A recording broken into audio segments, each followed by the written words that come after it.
Hello, and welcome back to another challenging IELTS listening practice test.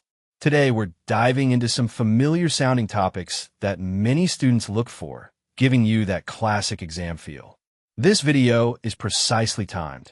30 minutes for the listening sections, followed by 10 minutes for you to transfer your answers to your answer sheet. As always, each recording will be played only once. Pay close attention to details. Listen for paraphrased information and manage your time effectively. This will be a rigorous practice session. Get ready with your pen and paper, and let's begin. We'll start now with Section 1.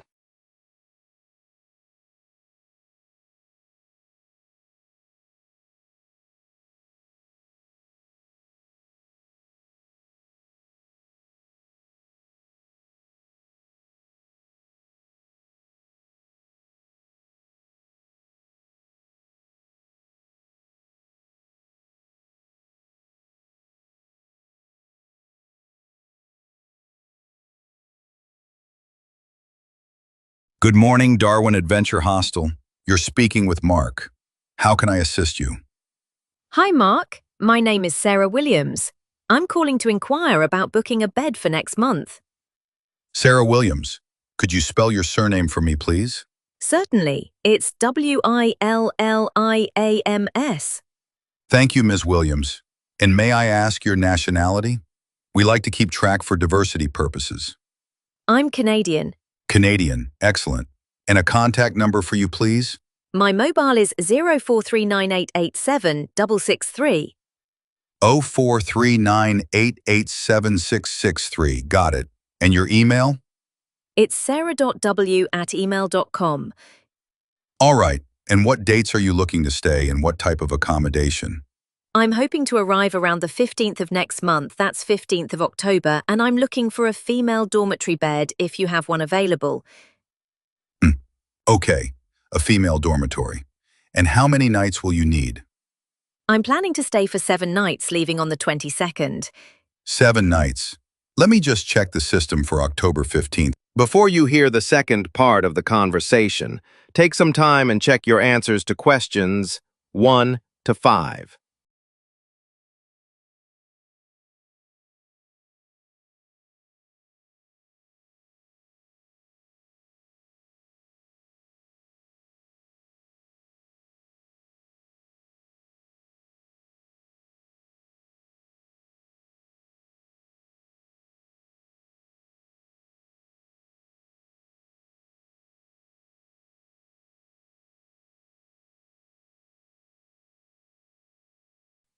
Now you have some time to look at questions 6 to 10.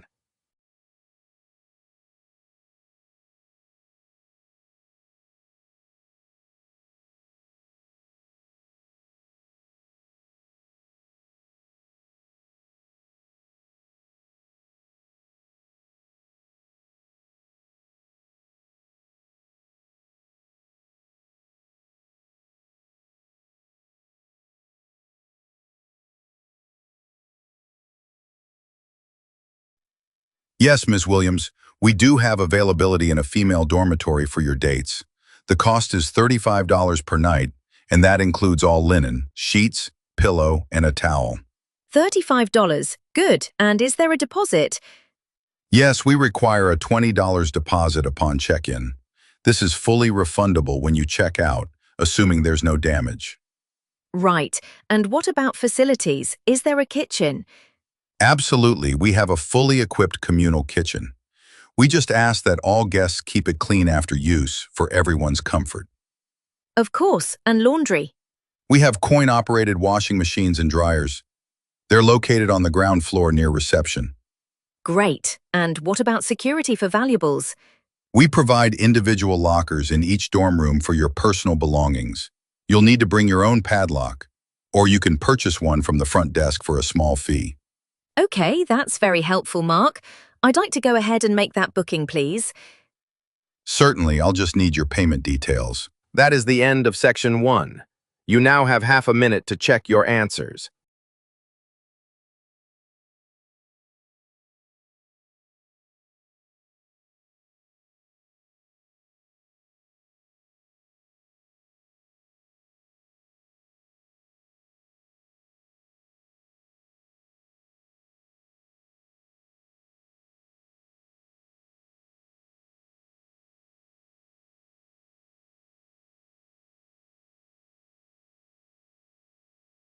Now, turn to Section 2. You will hear an announcement about new services and policies at Pan Asian Airways. First, you have some time to look at questions 11 to 15.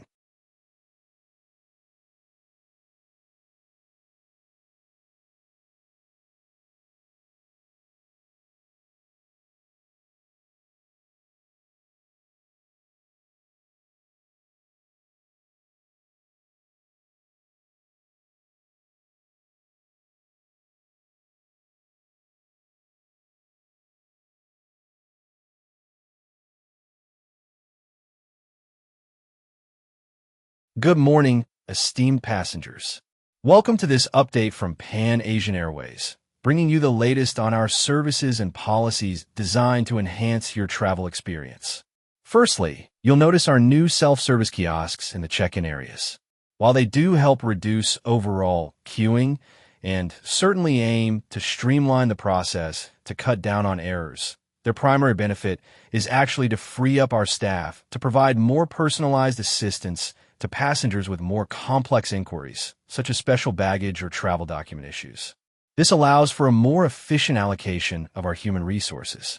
Regarding luggage, we have a new policy for carry-on bags. While the number of items remains the same, one main bag and one personal item, we've introduced stricter size limits. All carry-on bags must now adhere to maximum dimensions of 50 by 40 by 20 centimeters. This is a change from previous policies, where only weight was primarily considered. Our revamped loyalty program, SkyMiles Platinum, offers new benefits. While some discounted lounge access is available, and priority boarding has always been a feature, the key enhancement is the introduction of free upgrades on all international flights for our most loyal members, subject to availability. This is a significant addition to the tier benefits. For those planning future travel, please be aware of our updated advanced purchase policy for discounted tickets. To qualify for the lowest fares, tickets must now be purchased a minimum of 6 weeks prior to your departure date. This is an adjustment from the previous 8-week requirement, offering a bit more flexibility. Finally, we're continuously improving our in-flight entertainment. We're currently expanding our selection of local cultural documentaries, offering passengers a deeper insight into the destinations they're visiting alongside our usual movie and music options. Interactive games are popular, but the focus of expansion is on the cultural content. Now take some time and check your answers to questions 11 to 15.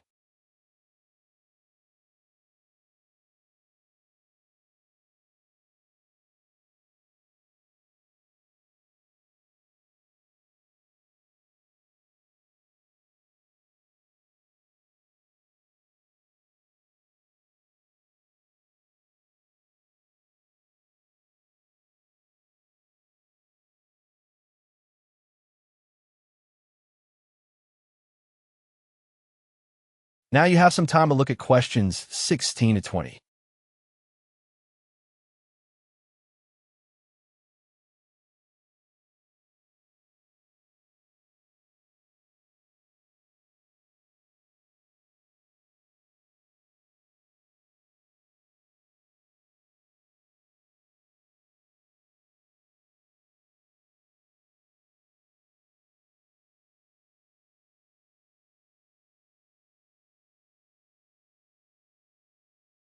Now, for those of you planning your next adventure, our online travel portal has been updated with comprehensive destination guides. Let me highlight what's new for some of our popular locations. For Singapore, we've added a detailed section on local transportation options, including maps of the MRT system and bus routes, helping you navigate the city with ease. If you're flying to Seoul, you'll find extensive information regarding special cultural events and festivals happening throughout the year, allowing you to immerse yourself in the vibrant local scene. Our guide for Tokyo now includes updated details on recommended shopping areas, from traditional markets to high-end boutiques, ensuring you find exactly what you're looking for. For Bangkok, a new feature provides current currency exchange rates and tips on managing your money, helping you budget effectively for your trip. And finally, for Sydney, our guide now includes comprehensive information on visa requirements for various nationalities, which is crucial for international visitors planning their entry. We encourage you to explore these guides on our website before your journey. Thank you for choosing Asian Airways. That is the end of Section 2. You now have half a minute to check your answers.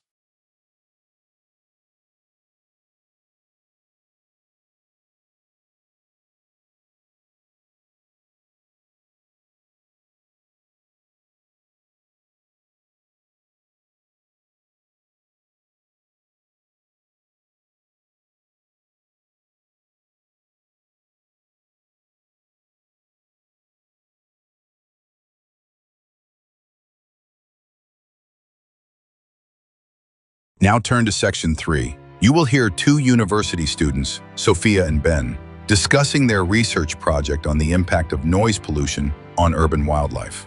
First, you have some time to look at questions 21 to 24.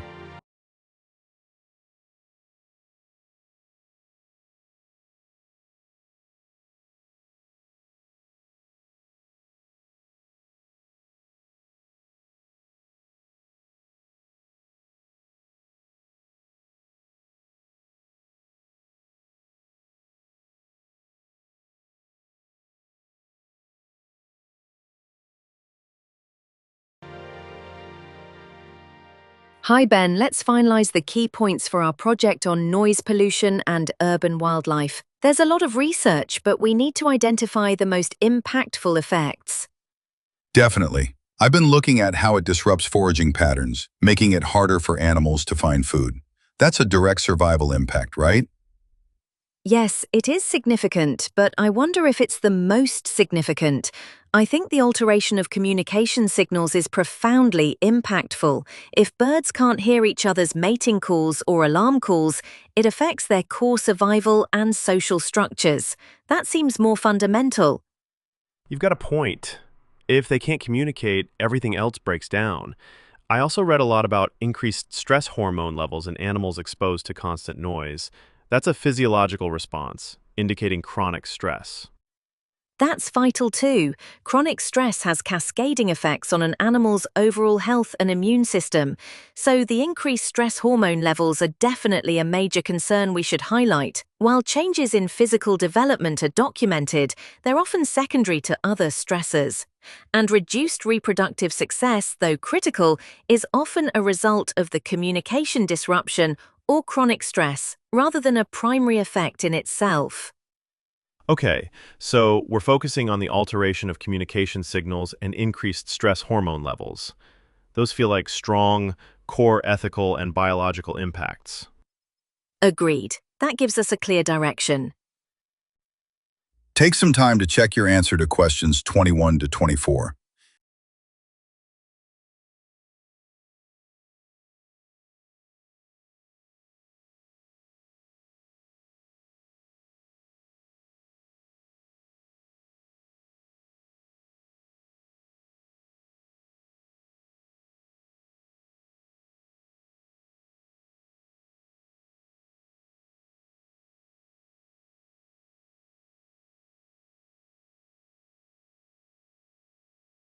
Now you have some time to look at questions 25 to 30.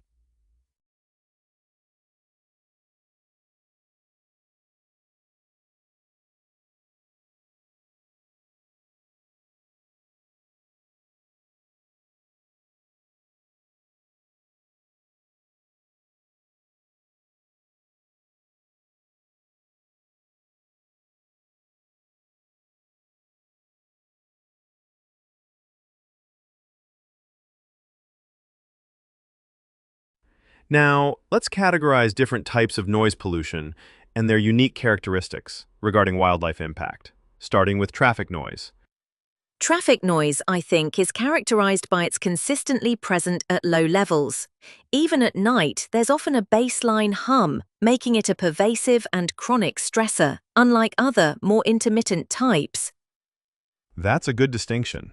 What about construction noise? That's quite different. Construction noise, absolutely. That's defined by its sudden, intense peaks. Think of pile drivers or jackhammers. They might not be constant, but when they occur, they're extremely loud and startling, causing acute distress. Yes, very disruptive. Next, industrial noise. Industrial noise, like from factories or power plants, often generates a constant high-frequency hum. It's a steady, monotonous sound that can interfere with the acoustic environment over large areas, making it hard for animals to find mates or food. That fits. What about recreational noise, like from parks or public events? Recreational noise is highly varied. It often includes music, shouting, or the sounds of sports. So I'd say it's characterized by its varied frequency, often includes music. This makes it particularly challenging for animals that rely on specific sound frequencies for communication. And aircraft noise? That seems distinct. Aircraft noise undoubtedly primarily affects aerial species. Birds are particularly vulnerable, experiencing disruptions to migration and breeding due to the noise of planes overhead, especially around airports. And finally, domestic noise.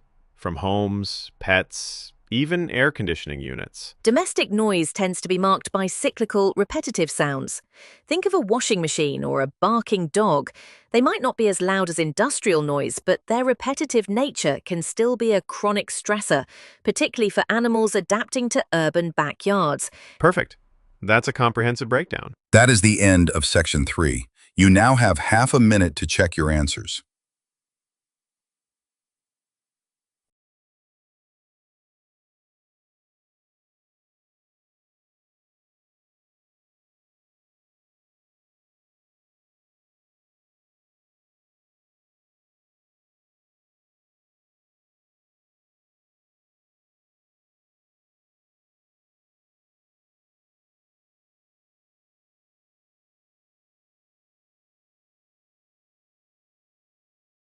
Now, turn to Section 4. You will hear a lecture on the fascinating history and cultural significance of spices. First, you have some time to look at questions 31 to 36.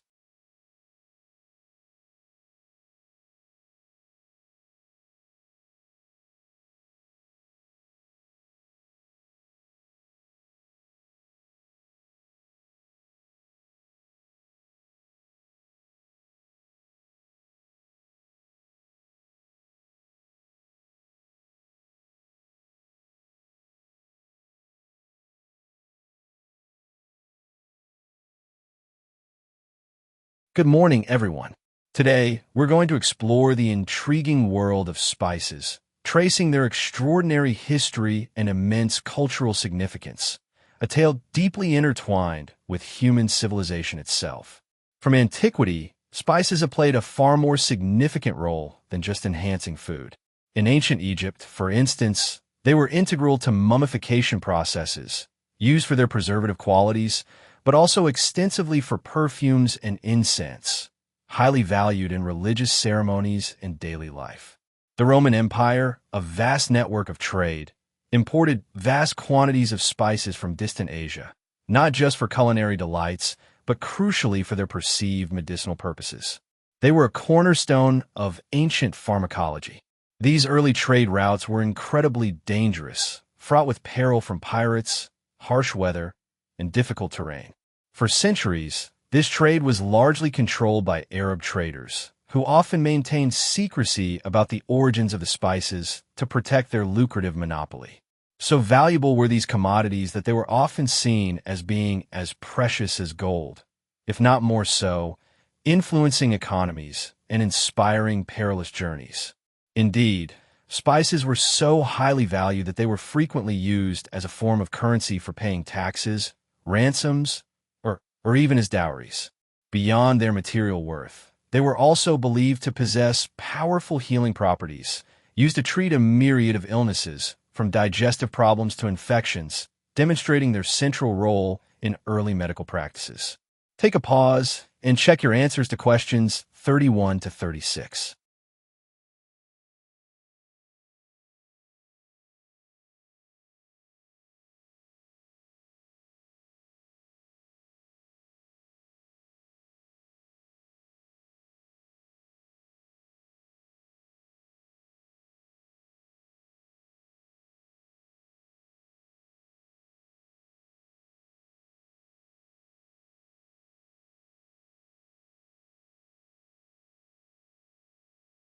Now you have some time to look at questions 37 to 40.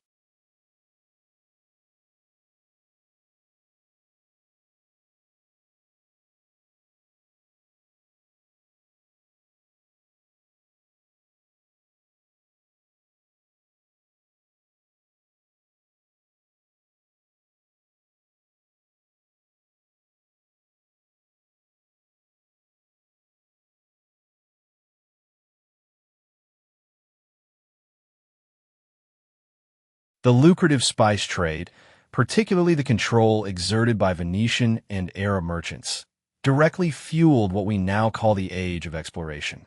European powers, desperate for direct access to the spice-producing regions of Asia, launched ambitious maritime voyages.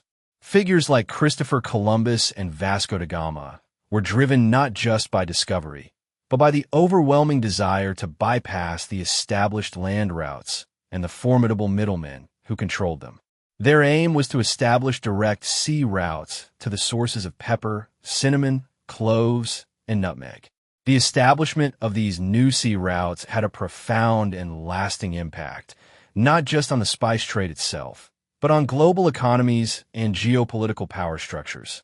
It shifted wealth and influence, leading to the rise of European colonial empires and fundamentally reshaping the world map. In the modern era, the spice trade is still a massive global industry, but its drivers have changed. While historical demand was often for preservation or medicine, today's trade is largely driven by consumer preference for diverse cuisines and, increasingly, by health trends.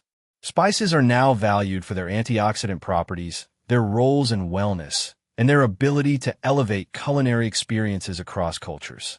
From ancient embalming rituals to modern health foods, the journey of spices is a testament to their enduring power and allure. Thank you.